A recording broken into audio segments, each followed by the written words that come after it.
नमस्कार मित्रों, हमारे चैनल अद्भुत ज्ञान सुविचार में आपका स्वागत है।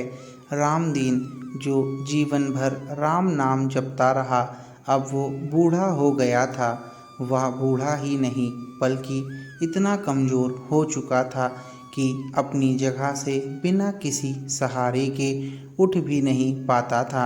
ऐसी स्थिति में भी उसने कभी राम नाम को अपने से अलग नहीं होने दिया।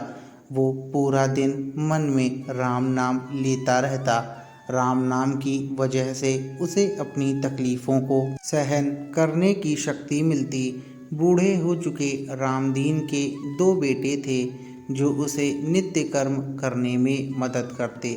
शुरू में वो बिना कहे खुद ही अपने बूढ़े बाप की सहायता कर दिया करते थे। फिर धीरे धीरे थोड़ा समय बीता और जब बाप खुद बुलाता तब आते, लेकिन जैसे जैसे और वक्त बीतता गया वो 2-3 बार पुकारने के बाद भी मुश्किल से आते और कभी कभी रात को कई बार बुलाने पर भी नहीं आते।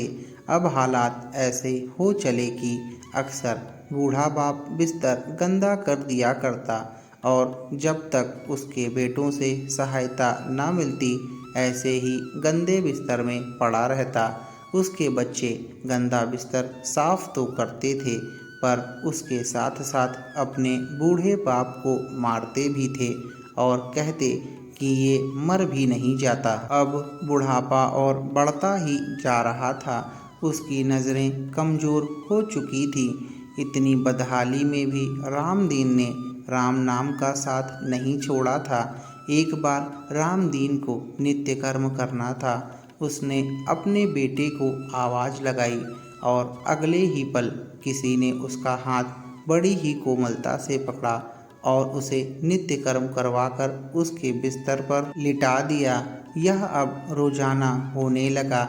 जब भी रामदीन आवाज़ देता अगले ही पल उसकी मदद करने के लिए कोई आता और उसे उसके सारे काम कराकर वहाँ से चला जाता।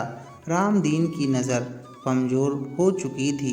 वह देखकर उसे पहचान नहीं पाता था, लेकिन वह जानता था कि यह उसके बेटे नहीं हो सकते और वह स्पर्श भी उनके बेटों का नहीं था।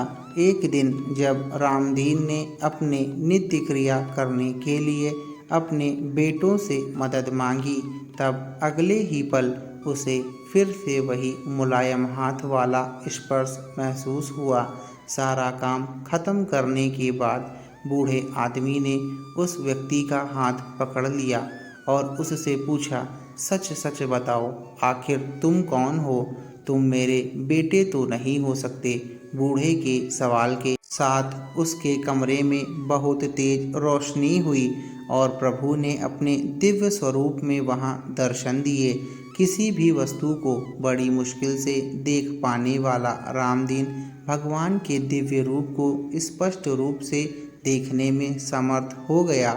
जिस भगवान का नाम वह पूरा जीवन लेता रहा, उन्हें अपने पास पाकर वह उनके चरणों में गिर गया और बोला, भगवान, मैं धन्य हो गया जो आपने मुझे साक्षात दर्शन दिए।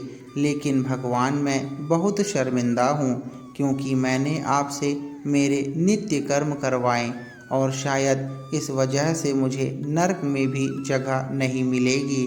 ऐसा बोलते हुए वह रोने लगा। भगवान ने कहा, मेरे लिए सारे काम एक जैसे हैं। अगर वह काम मुझे अपने भक्तों के लिए करना पड़े तो मुझे सभी कामों में खुशी ही मिलती है। रामदीन ने हाथ जोड़ते हुए भगवान से कहा, लेकिन भगवान, आप यह सब करने के बजाय मुझे मुक्त ही क्यों नहीं कर देते? क्या आपके दर्शन मात्र से मेरी मुक्ति संभव नहीं है? यह सब प्रारब्ध की वजह से है। तुम्हारा प्रारब्ध बहुत कठिन है। अगर प्रारब्ध मंद होता तो मेरे दर्शन मात्र से तुम मुक्त हो जाते। मैं चाहूँ तो तुम्हें अभी मुक्त कर सकता हूँ, लेकिन फिर अगले जन्म में तुम्हें प्रारब्ध को भोगने के लिए आना पड़ेगा। इसलिए मैं तुम्हें खुद तुम्हारा प्रारब्ध काटकर मुक्त करवाने के लिए सहायता कर रहा हूँ। इतना बोलकर भगवान वहाँ से अंतर्धान हो गए। कुछ महीने और काफ़ी तकलीफ भोगने के बाद आखिरकार रामदीन को मुक्ति मिल गई और वह अपने प्रभु के पास चला गया। मित्रों, आपको कैसी लगी ये कहानी हमें कमेंट में ज़रूर बताइएगा।